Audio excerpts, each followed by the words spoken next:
You're listening to the Epic Stories podcast, presented by Earlham College. Here's your host, Simon Hoover. All right, hey all, my name is Simon. Welcome back to the Epic Stories podcast. Today I'm joined by Moises. Moises, thanks for coming on. No problem. Great to be here. So how did you find your way to Earlham? Well, I'm actually a resident of Richmond. Like, I more or less grew up in between here and Fountain City, a little country town north of here. And very much on a whim, almost 3 years ago, my partner saw a billboard that was talking about the Inspire grant. And I was like, hey, you've been complaining about your job a lot for the last few months. Maybe you should go to college. Yeah. So I applied. And like 1 month later, I was a student. Wow. Yeah. It's a very I think probably a non-traditional story of finding your way, but one that kind of speaks to the, vastness of the epic journey can apply to. So how's your experience been with the epic journey? What's the most valuable aspect, do you think, of the epic journey in your time here? I'd say so far, like, if we're focusing on the epic stuff, like the career discernment and like community building has been really, really valuable to me. So what careers have you been discerning amongst? Yeah, I guess when I say career discernment, like, I've always been interested in ecology, biology, like sustainability, these sorts of things. But I'm also really, really interested in like pragmatic research in those fields. So, for example, this last internship I did was about like climate resiliency. So I got the opportunity to actually like fully design and like implement a research project to try to better understand like the climate resiliency of Latinos in Richmond, Indiana, through like surveys and qualitative and quantitative data. So like that's something I would have got to just like do in my free time. Right, yeah. Had I not been a student. How did you find your way to that internship? Well, it was actually another Earlham experience. So 2 summers ago, I applied for the Richmond residency. And can you just talk about what the Richmond residency is for the people who don't know? Oh, absolutely. So Richmond residency is a partnership with Earlham College and various organizations in the Richmond, Indiana community. Maybe outside of, well, probably not because it's called Richmond residency. So yeah, so just in Richmond. And I ended up getting placed with Amigos Latino Center. And I worked with them on their like summer camp 2 summers ago, which was a blast. I really enjoyed it. And then this last summer, I decided to use my epic advantage working with Amigos again, because they actually came to me and were like, hey, we kind of want to try to do some climate research. Would you be interested? I know this is like up your alley. So I know the opportunity kind of presented itself to me, which was great. Yeah. So did you lead the project then? Yeah. Okay. Yeah. What was that like? Well, Amigos as an organization, they've done a lot of incredible work, but they haven't done anything like specifically regarding climate resilience, which like, and I've said that word like several times. So just like a community or an individual or a family's ability to adapt to and like remain, safe in the face of climate change, right? Mm-hmm.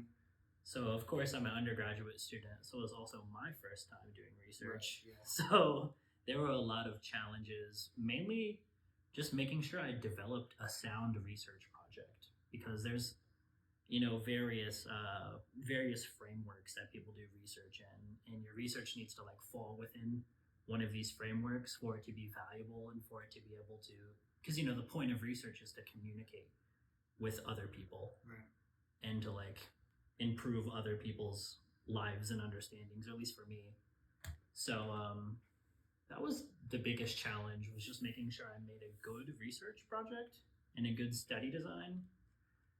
And of course I didn't, because it was my first try. Right. So it actually was not a very good research project, but that's okay. Yeah. Because that's the point. You learned from it. I did learn. I learned a lot. Did you want to do something similar in the future? Yeah, actually, they asked me if I would want to continue this research project every summer, as long as I am living in Richmond. Wow. And I don't know if it will be funded because, Right. you know, it's expensive to do, but I would like to continue this research, and I mean I definitely want to do more field research in general, especially working with people, because that's what's most interesting to me is like where does climate and ecology meet like the social life, Right. because people of course cause climate change, but not every person caused climate change, and a lot of them suffer from it. Right. So that's sort of the intersection that I'm interested in. Did you have any help from Earlham faculty on this project, or were you kind of on your own? Yeah, I certainly. I'm trying to see. The thing is, I didn't know specifically who to ask for help, so I had some like general direction and some like from my advisor, Jamie Pavey. She helped me sort of figure out who maybe are the right people to ask. And then additionally, some people from IU Bloomington helped me decide like what would be good survey questions to ask, what would be important to actually get funding to improve people's homes, make them more energy efficient. Right. So there was definitely some institutional help that I think I would have just been completely lost without it. So yeah. And so obviously there's a lot of challenges with that. Mm-hmm. Did you feel like you were able to overcome those challenges, or were they kind of permanent setbacks? Yeah, I think I was able to overcome like all of the challenges that I faced, but really just I was able to overcome them to my current understanding of how to conduct research. Right. Like looking back, even right now, I'm in an environmental application class. So the whole point is like designing a study. Right. So now I'm looking at the project I did. I'm like, wow, that was a really bad project. But you learned stuff that you can apply to this project? Yeah. Okay, So I had a much better idea of like what I'm not supposed to do. And next summer, I think I'll have a really good idea of exactly what I do need to do to have like quality data. Right. So what's your role on this new project? Is this through a class, you said? Oh, the class I was talking about, environmental application, Yeah. with Jamie Kuhn. The whole point is like learning how do you design a research project. Okay. Like the whole class is working together to create a report about. Oh, I see. Yeah, so it's not like my project. Okay. It's just our Class project. project. Yeah, but the whole thing is like research application. Right. So I really wish I would have taken that class last year. Well, at least it's available to people in the future. Yeah. Going off on a little bit of a different tangent, you and I are both going to study abroad. Indeed. In Mexico in the spring, which is super exciting. Yes. What are you looking forward to doing that, and how do you kind of come upon that at Earlham? I mean, I guess the reason I want to go do a semester abroad in the first place, especially in like a Spanish-speaking country, is because I want to learn how to speak Spanish. Like Spanish fluency is a really big goal of mine. And I think it's like especially relevant to the work I want to do within like climate research and within like how does it affect people, because I want to work with Spanish-speaking communities. Right. Like working with Amigos Latino Center for on and off for like almost 2 years now has really made me, I don't know, sort of better appreciate the lack of like available resources and even just like information.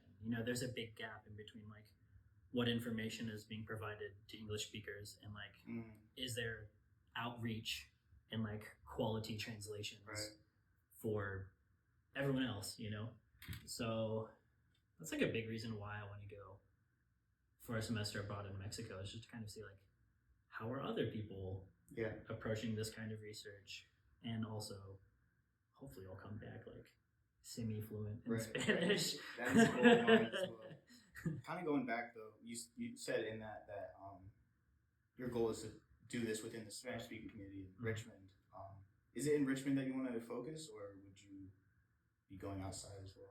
Certainly, at least at first. Yeah. Because like I'm from Richmond, and it's important to me that after I develop some of these skills that I do some work here, and do at least a little bit of work to try and serve like the community that I'm from. because I sure would like to see this community improve and become stronger, and just have the people here just have like a better shot at success.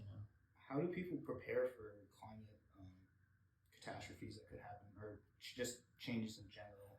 Yeah. On a local level, like in the Midwest, kind of.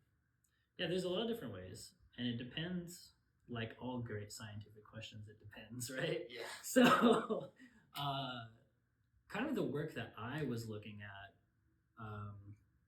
we were just trying to get a baseline understanding of like how resilient is your home, like how energy efficient is your home, and because no one's like asking this question specifically in Richmond right now, like with a specific demographic we are looking at. So for us, the first step is like get a baseline understanding of, is there a problem? Maybe there's not a problem. Maybe they're fine. Right. But within that, as we're extracting data, I wanted to make sure the study was designed to also like reciprocate with something, because I don't want to like replicate, extractive research methods. So like something you can do if you're doing research is I made sure that we translated documents and information about like tax incentives, right? So I guess one thing you can do is like advocate for better tax incentives, so that when people that are like lower or mid income want to like install a solar panel or a heat pump or anything to make their home more energy efficient, then it's more affordable for them to do, right? Right. So is a lot of the problem with doing this work now is the affordability of climate resilient houses? Or? Absolutely, just like more energy efficient houses. Okay. Because like that's obviously not the only thing that is exacerbating climate change, but like burning fossil fuels is like the main culprit, right? So that's a big part of it. I guess there's a lot of other things we can do as a community, like making sure we're advocating for like heating and cooling centers, right? Like that's really important, especially for if we're talking about any like at-risk demographic. We need to make sure they have like at least a safe place to go when it gets really, really hot or really, really cold. Okay. It's like a fallout shelter almost. Yeah, for real. Okay. So like there's, what are they called? Oak Park Pentecostals. Okay. They have a heating and cooling shelter, and the main focus is like the unhoused population. But I mean, anyone can go there. Yeah. Like, say you couldn't afford your electricity bill, and it's like unbearably hot in your house because of climate change. You can go cool down there for a few hours. Or the opposite is true. In the winter, if it gets like extremely cold, you can go there and like sleep on a cot there overnight. So at least, it's a temporary fix, but this is necessary as we're adapting to climate change, to find these like community-centric ways to address problems. Yeah. I'm gonna be honest, I never even like considered that kind of. That's gonna be that's a reality now for people, and then also in the future it'll be more of one. Yeah. Is that it's only gonna become unbearably hot or cold, depending, for more days on average. Right. Yeah. And where do you go when that happens? Wow. Yeah, that's some serious stuff right there. Yeah. Climate change really sucks. Yeah. Kind of back to this one question here. So this is the Richmond community you've been talking about. Yeah. Have you felt a bolstered sense of community while doing these projects?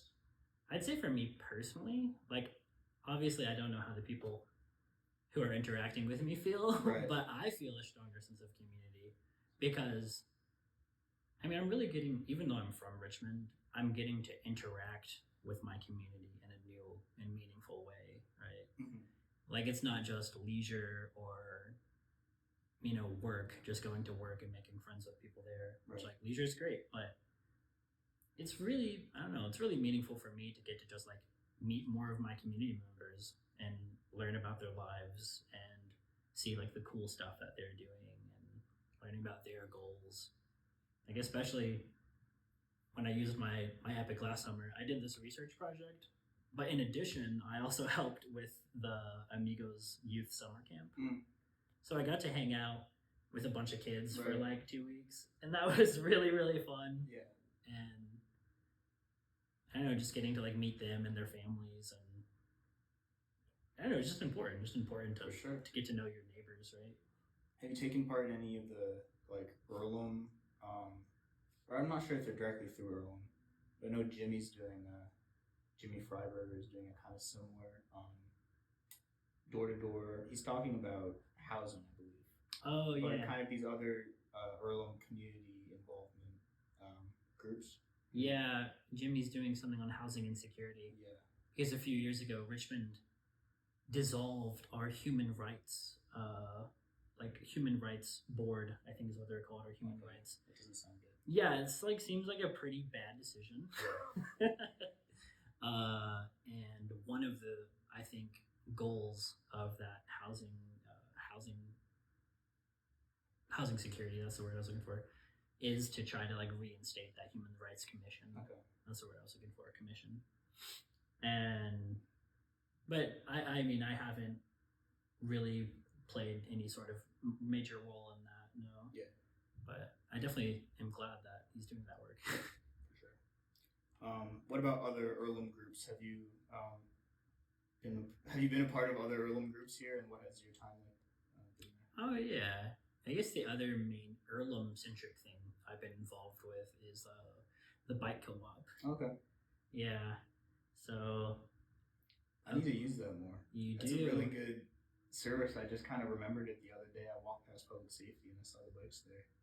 Well, oh, is that different thing? See, that is where the confusion lies. Okay.